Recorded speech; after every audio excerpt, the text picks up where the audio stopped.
चिरैवेति बंधुओं, सिंगापुर में हमारे देश के एक सेठ जी पहुँचे, एयरपोर्ट पर उतरे। उन्हें अच्छा लगा वहाँ की सेवा, वहाँ के कर्मचारियों की।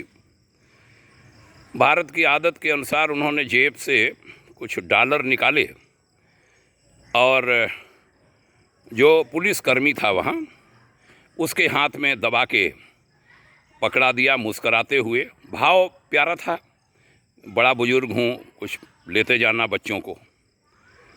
उसने उनके दोनों हाथ पकड़े उल्टा करके और हथकड़ी सामने से मंगवाई, हथकड़ी डाल दी, धाराएं लगाईं, जेल भेज दिया।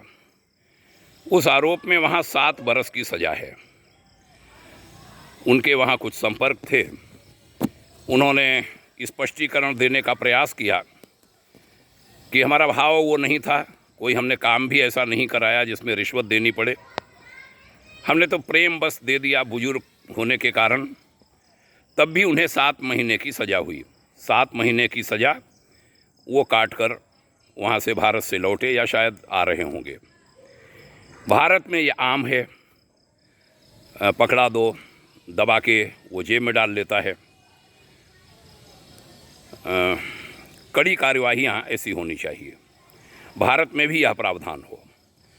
ये नहीं होने के कारण हो क्या रहा है, अभी कानपुर में कानपुर विकास प्राधिकरण के कुछ कर्मचारी, 2 डिप्टी एसपी, कुछ इंस्पेक्टर, कुछ वकील, सबने मिलकर एक कंस्ट्रक्शन कंपनी बनाई और करोड़ों अरबों रुपए कमा डाले।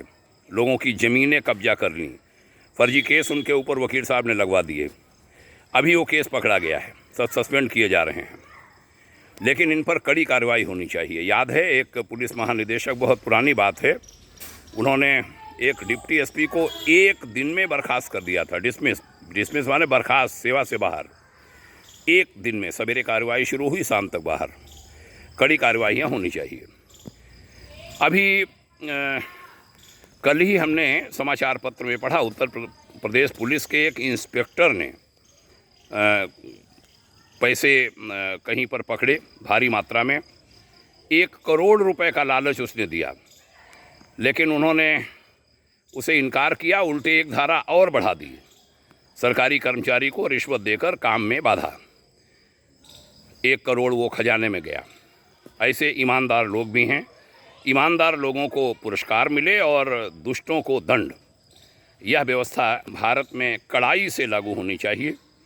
आइए, भगवान करे ऐसा ही हो, हम सब मांग करें, प्रयास करें। हमारा लक्ष्य भारत भाग्योदय।